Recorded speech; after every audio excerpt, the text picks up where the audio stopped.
What's up, guys? Today we're working on the K-swap Civic. How to K-swap your Civic for $1,000.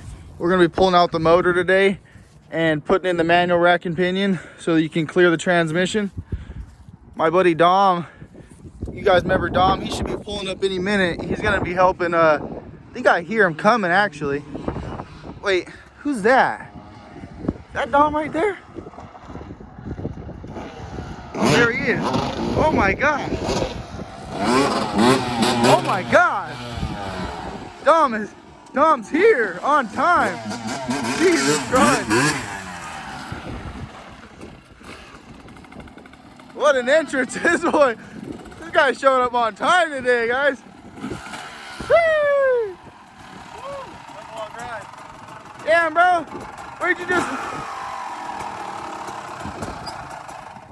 Where'd you just ride from? All the way from fucking Bouse. How many miles was that? Like 40? You didn't wear no helmet? No. Sandals, dude. In sandals, bro? It's a little warm out today. God damn. Oh, fuck. Let's get to work, bro. All right, guys. So, Don just pulled up. We're going to go ahead and pull out the K24 out of the Civic. And that way we can get the rack and pinion put in. I didn't realize that when I dropped the motor in, you can't get the rack and pinion in with the K-Series. The reason why we have to change out the rack and pinion is because when you go with a K-Series in a 95 Civic, if you have a power steering rack, it's not going to fit. It's going to hit the transmission. So we got a non-power steering rack, and we're going to drop that in today. If you guys haven't seen the other videos on this car, go ahead and check them out on the channel. We got us building the motor mounts and putting the motor in and a few other things. So we're going to go ahead and get started pulling this motor out right now.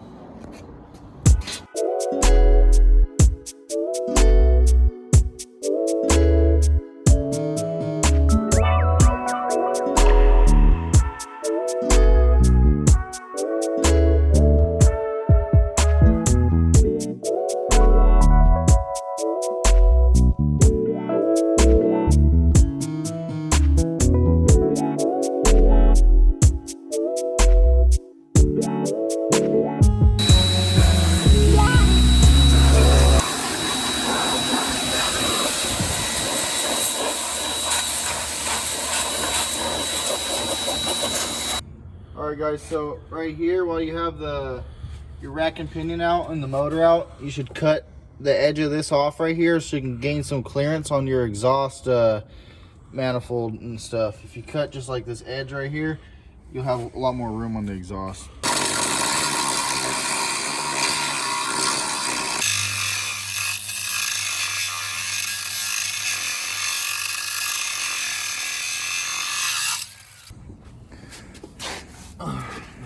Alright guys, so we just got the rack put in, and then as you've seen, we cut that little edge off, and now Dom's going to put this motor mount in. Make sure when you guys are putting these mounts in, you use a little bit of Loctite. Want your shit coming loose, we got some red Loctite. You could use blue Loctite, but so yeah, we're going to get that motor mount put in, then we're going to get the motor slapped in, and before it gets dark. Alright guys, so I was wrong. We gotta weld this motor mount in real quick.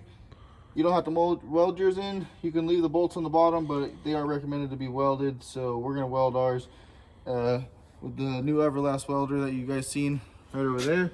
If you haven't seen that video, go check it out. We bought that, opened it up, brand new at the box. So yeah.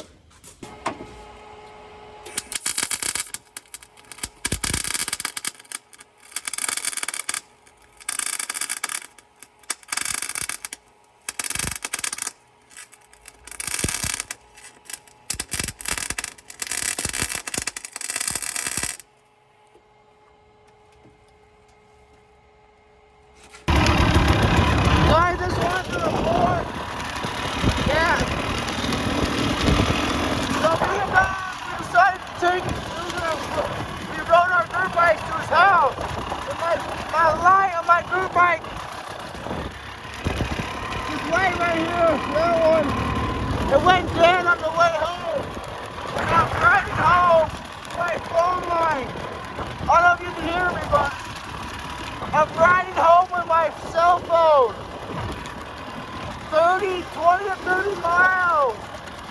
Woo! Thanks for watching, guys. Make sure you like, comment, and subscribe. White trash racing, brother. Oh!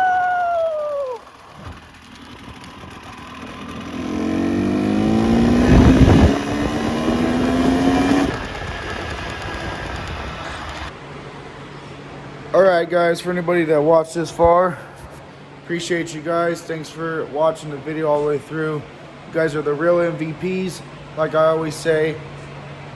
So I want to give a short, quick update on the K-swap car. We are making progress. It's slow, but it's steady. Since that video, we have got the rack and pinion completely installed. We installed the motor. We got the steering hooked back up, welded that motor mount, and a few other things. So we still need to do the wiring, shifter, radiator, the ECU, the fuel system, and a few other small things that we're going to touch on in the coming videos. So again, guys, thanks for watching. Don't forget to subscribe to the channel and just keep supporting us. Appreciate you guys. See you on the next one.